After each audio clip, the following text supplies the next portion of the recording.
એટલે એમાં હું તમને મારો જ અનુભવ કહીશ, કારણ કે હું તમારી જેમ જ આમાંથી પસાર થયો છું. તો હું જ્યારે સિવિલ સર્વિસ પરીક્ષાની તૈયારી કરતો હતો ને હું બીજા વર્ષમાં કેમ હતો, એટલે કે મારી તૈયારીનું બીજું વર્ષ હતું લગભગ, એવું આશરે કહું છું, અત્યારે યાદ નથી એક્ઝેક્ટ. ત્યારે વિદ્યાનગરની જે બિરલા વિશ્વકર્મા મહાવિદ્યાલય જે એન્જિનિયરિંગ કોલેજ છે એમાં ટેમ્પરરી લેક્ચરર માટેની નોકરીની જાહેરાત થઈ 4 મહિના માટે. એટલે અમને એમ થયું કે 4 મહિના માટે નોકરી કરીએ, એક અનુભવ થશે અને ભવિષ્યમાં આપણું સિવિલ સર્વિસમાં નહીં થાય તો આપણે આ અનુભવ આપણને કામ લાગશે અને પ્લસ થોડા પૈસા પણ મળશે. એમ કરીને મેં એમાં ઇન્ટરવ્યૂ આપ્યો, મને નોકરી મળી ગઈ અને હું વડોદરા રહેતા રહેતા પરીક્ષાની તૈયારી કરતો હતો. વિદ્યાનગર જવા માટે હું વડોદરાથી ટ્રેનમાં જાઉં આણંદ સુધી અને આણંદથી વિદ્યાનગર જાઉં, અને હું મેં 4 દિવસ કર્યું. અને મને સમજાણું એ કે સાંજે હું પાછો આવું પછી મને વાંચવાનો સમય રહે નહીં, એટલે મેં 4 જ દિવસની અંદર એ નોકરી છોડી દીધી અને મેં નિર્ણય બહુ સાચો કર્યો, નહીંતર કદાચ હું સિવિલ સર્વિસમાં ના આવી શક્યો હોત. એ પછીની વાત કરું તો એ દિવસોમાં જ, મતલબ હું આઈ થિંક 3જા વર્ષમાં હોઈશ, એ વખતે મેં વડોદરામાં સેન્ટ્રલ એક્સાઇઝના ઇન્સ્પેક્ટરની સ્ટાફ સિલેક્શન બોર્ડની પરીક્ષા આપી, એમાં હું પાસ થઈ ગયો. અને બીજા જ દિવસે મારી અહીંયા જીપીએસસીમાં આસિસ્ટન્ટ એન્જિનિયરની પરીક્ષા હતી, એની અંદર પણ હું પાસ થઈ ગયો. આસિસ્ટન્ટ એન્જિનિયરમાં મને પાલનપુરમાં મારા વતનમાં એમણે એપોઇન્ટમેન્ટ આપી અને એક્સાઇઝમાં મને વડોદરામાં મળી. તો મેં આસિસ્ટન્ટ એન્જિનિયરની વર્ગ 2ની પરીક્ષા હતી, જ્યારે વર્ગ 2ની નોકરી હતી, જ્યારે એક્સાઇઝની વર્ગ 3ની હતી. બંનેના પગારમાં પણ ઘણો ફરક હતો, પણ હું વડોદરાથી તૈયારી કરી રહ્યો હતો અને મારી સાથે બીજા મિત્રો પણ હતા જેના સાથનો પણ મને ફાયદો હતો.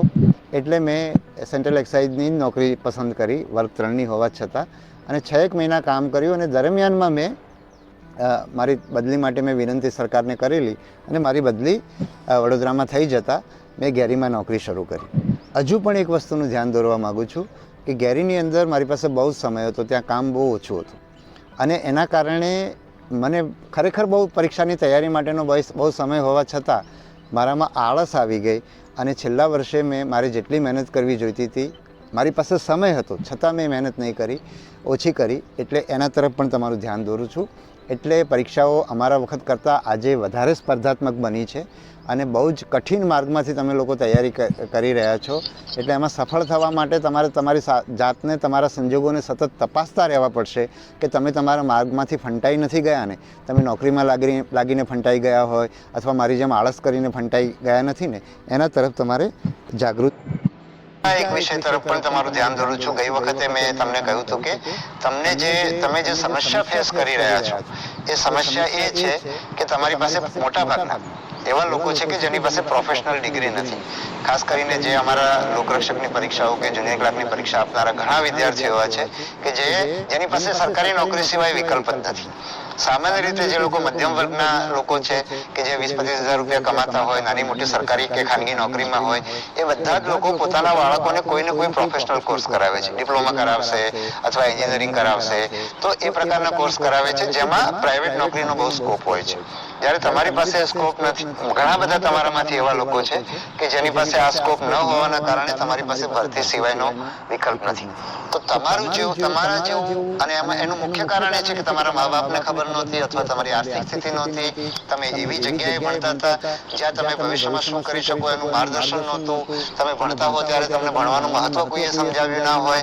એ બધા કારણો જુદા જુદા હોઈ શકે, પણ તમારામાંથી ઘણા બધા લોકોએ ડિગ્રી નથી મેળવી. તો તમારા જેવા ગામડાના બાળકો આનાથી વંચિત ના રહી જાય. આજે સરકારી પ્રાથમિક શાળામાં ભણનારા બાળકોના શિક્ષકોની જનરલી ફરિયાદ એ હોય છે કે બાળકને ભણવાની ઈચ્છા નથી હોતી, મા બાપને એને ભણાવવાની ઈચ્છા નથી હોતી. બાળકને ભણવાની ઈચ્છા ના હોય એ સમજી શકાય, ખાસ કરીને પ્રાથમિક શાળાના બાળકોના કિસ્સાની અંદર. પણ એના મા બાપ ભણાવવા પાછળ ધ્યાન આપે તો બાળકના જીવનમાં ઘણો બધો ફરક પડી શકે. શિક્ષકોને મા બાપે બહુ મોટી ભૂમિકા ભજવવી પડે અને આ મા બાપને સમજાવવામાં કેટલાક ઉત્સાહી શિક્ષકો પ્રયત્ન કરતા હોય છે, પણ મોટા ભાગે સફળ થતા નથી.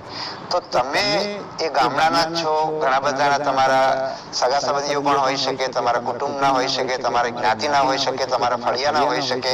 એવા લોકો છે જેના બાળકો ભણવા તરફ ધ્યાન નથી આપતા અને મા બાપ ધ્યાન નથી આપતા. એમને તમે સમજાવવાનો પ્રયત્ન કરશો તો બહુ મોટો ફરક પડશે. અને આ બાળકો ભણશે તો આ બાળકો તમારા જેવી સ્થિતિનો સામનો નહીં કરે, નંબર 1. નંબર 2, એમનું ઘર તરશે. અને આ બાળકો જ્યારે બીજા બધા બાળકોની જેમ પ્રોડક્ટિવ કામ કરતા થશે, સારું કમાતા થશે, ત્યારે જ દેશ આગળ વધશે. એટલે તમે દેશના વિકાસની અંદર પણ તમારું યોગદાન આપી શકશો. તમારા જ કુટુંબના લોકોને ઉપર લાવીને તમે એમને મદદરૂપ થશો અને દેશને પણ મદદરૂપ થશો. તમારા મનમાં સવાલ એ થશે કે સાહેબ અમે આ પરીક્ષાની તૈયારીમાં લાગેલા છીએ, અમને સમય નથી, અને તમે આ રવાડે ક્યાં ચડાવો છો? તો એના પણ કેટલાક કારણો હું તમને કહીશ કે તમે આ વસ્તુ કરશો તો તમારો એક તો આત્મવિશ્વાસ વધશે, અને આ પરીક્ષા માટે આત્મવિશ્વાસ ખૂબ મહત્વની બાબત છે. બીજું, આત્મસંતોષ થશે. ત્રીજું, લોકોનો તમારા તરફ જોવાનો દ્રષ્ટિકોણ બદલાશે. એના કારણે તમારું મનોબળ ઊંચું આવશે. મનોબળ, આત્મવિશ્વાસ, આત્મસંતોષની જે સ્થિતિ છે એના કારણે તમારામાં આ નકારાત્મકતા દૂર થશે, તમારામાં નિરાશા દૂર થશે, તમને રસ્તા જડશે.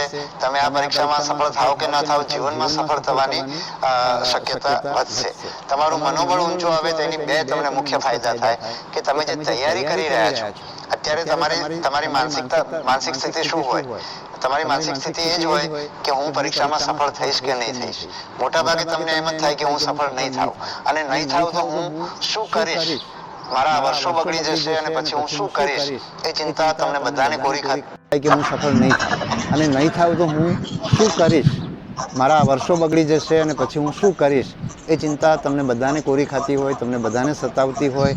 એટલે એ સંજોગોમાં તમે આવું નાનું કામ થોડો સમય આપશો, તમારી જીભ વાપરશો, બરાબર છે, તો તમે તમારો આત્મવિશ્વાસ વધશે, તમારી હકારાત્મકતા તમને પરીક્ષામાં તૈયારીમાં ઉપયોગી થશે, અને પરીક્ષા આપતી વખતે પણ તમને એનાથી ફાયદો થશે. આ લોકોના તમને આશીર્વાદ મળશે, એના કારણે પણ તમારા જીવનમાં સારી વસ્તુ થશે, બરાબર. તો બીજું તમને એમ થાય કે હવે અમે આ સંજોગોમાં અટવાયેલા છે, ત્યાં નવું ક્યાં હાથમાં લેવું? તો મારે તમને એ પણ કહેવાનું છે કે સફળ લોકો એ લોકો હોય છે કે જે પોતાની સંજોગોને વટી જતા હોય છે. એ સંજોગોમાં હોવા છતાં એ સંજોગોમાં રહેલા સામાન્ય માણસો જે કામ કરતા હોય છે અથવા જે રીતે વિચારતા હોય છે એનાથી આ લોકો જુદું વિચારતા હોય છે, જુદું કામ કરતા હોય છે, અને પરિણામે એ લોકો સફળ થાય છે. એ લોકો કદાચ નોકરીમાં ના હોય પણ જીવનના જુદા જુદા ક્ષેત્રોની અંદર એ લોકો સફળ થાય છે અને બીજાને પણ પ્રેરણારૂપ બને છે. સાથે સાથે ગઈ વખતે મેં તમને કહ્યું હતું કે તમે કેટલાક નવા કોર્સીસ કરી શકો અત્યારે આ બધી તૈયારીની વચ્ચે, અથવા તો તમે એવો બીજો વૈકલ્પિક નોકરી મળી શકે એ માટેના કોર્સ. દાખલા તરીકે આપણે અત્યારે ગિફ્ટ સિટી ડેવલપ થઈ રહ્યું છે અને ત્યાં ઘણા બધા નવા બિઝનેસીસ આવી રહ્યા છે, અને એ બિઝનેસ માટેનું મને હમણાં આ જે વાઇબ્રન્ટ ગુજરાત થયું ત્યારે એવું પણ એક નક્કી થયું છે, એવું મને સાંભળવા મળ્યું છે કે ત્યાં એક ટ્રેનિંગ ઇન્સ્ટિટ્યૂટ પણ શરૂ થવાની છે, જેમાં વિદ્યાર્થીઓને બિઝનેસને લગતા નાના નાના કોર્સીસ કરાવવામાં આવશે, જે કોર્સીસના અંતે અમને ગિફ્ટ સિટીમાં જ નોકરી મળી જશે, આવું મેં સાંભળ્યું છે. પણ આવા ઘણા બધા વિકલ્પો હશે, જે વિકલ્પો તમે શોધીને તેવા નાના નાના કોર્સીસ પણ કરશો. એટલે આટલી વાત આપણે ગયા વખતના વિડીયોના સંદર્ભમાં મેં તમને કરી. હવે આપણે પરીક્ષાની તૈયારીને લગતા જે મુદ્દાઓ છે તો એની અંદર શું વાંચવું, કયા વિષયો વાંચવા, કઈ રીતે જુદા જુદા વિષયોની તૈયારી કરવી, એ બધા પ્રશ્નો હોય છે. તો અમે એક તો સૌથી પહેલાં અભ્યાસક્રમ જુઓ. એટલે અભ્યાસક્રમ જોવાથી તમને ખ્યાલ આવશે કે તમારે કયા વિષયો વાંચવાના છે. હવે બીજું તમે જુઓ કે તમે જોશો કે કોન્સ્ટેબલ અને PSIનો જે અભ્યાસક્રમ છે એમાં બહુ ડિટેલ નથી. બહુ ઇતિહાસ હોય તો ઇતિહાસ લખ્યું હોય, પણ પછી ઇતિહાસમાં કયો અભ્યાસક્રમ છે એવું લખેલું નથી હોતું, જ્યારે GPSCની અંદર એ લખેલું હોય છે. એટલે તમને એમ થાય કે ભાઈ GPSCમાં લખેલું હોય એટલે એમાં તૈયારી વ્યવસ્થિત રીતે કરી શકાય, આમાં અમને મુશ્કેલી પડે. પણ એમાંય તમારું ધ્યાન હું એ દોરીશ કે GPSC કોન્સ્ટેબલમાં કે PSIમાં માત્ર ઇતિહાસ લખ્યું હોય તો એની જગ્યાએ GPSCમાં આખું ઇતિહાસના બધા ટોપિક લખ્યા હોય, પણ તમે જોશો તો એમાં બધો જ ઇતિહાસ આવી જાય એવું ઘણીવાર થતું હોય છે. એટલે અભ્યાસક્રમ હવે ઓછો લખેલો અભ્યાસક્રમ અથવા ડિટેલમાં લખેલા અભ્યાસક્રમમાંથી પણ છેવટે શું વાંચવું એ નક્કી કરવા માટે તમારે એક તો પ્રશ્નપત્રો જોવા પડે. તમે જે પરીક્ષા આપી રહ્યા છે એના પ્રશ્નપત્રો, તમારું બોર્ડ જે બીજી પરીક્ષાઓ લઈ રહ્યું છે એના પ્રશ્નપત્રો, એ તમારે એમાં જોઈને તમારે નક્કી કરવું પડે. બીજું તમને જૂના વિદ્યાર્થીઓ જે લોકો સફળ થયા છે એમનું માર્ગદર્શન લઈને પણ તમે એ પુસ્તકો નક્કી કરી શકો. તમારું જે સ્પર્ધાત્મક પરીક્ષાઓ છે એની અંદર કેટલાક પુસ્તકો નિશ્ચિત થઈ ગયા છે કે આ પુસ્તકોની ક્વોલિટી સારી છે અને આ પુસ્તકો વાંચનારા લોકો સફળ થાય છે, તો એવા પુસ્તકો પણ તમે પસંદ કરી શકો, પાઠ્યપુસ્તકો વાંચી શકો. બરાબર છે.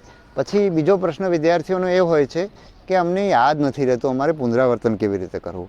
તો એના વિશે હું તમને માર્ગદર્શન આપું. પાઠ્યપુસ્તકો માટે પણ થોડુંક વધારે કહી દઉં કે આપણા જે ગુજરાત સરકારના પાઠ્યપુસ્તકો મતલબ ગુજરાત પાઠ્યપુસ્તક મંડળના પુસ્તકો છે, એ સિવાય ગુજરાતમાં કેટલાક વિષયો એનસીઈઆરટીના વિષયો, આપણે ગણિત અને વિજ્ઞાનની અંદર એનસીઈઆરટીના વિષયો પણ ગુજરાત સરકારે મતલબ ગુજરાત પાઠ્યપુસ્તક મંડળે સ્વીકાર્યા છે અને એના પુસ્તકો ગુજરાતીમાં ઉપલબ્ધ છે. એ સિવાય એનસીઈઆરટીના જે હિન્દી અને અંગ્રેજીમાં જે પુસ્તકો છે, જે વિદ્યાર્થીઓ ગુજરાતી માધ્યમમાં ભણ્યા છે એ લોકો હિન્દીમાં એ પુસ્તકો વાંચી શકે.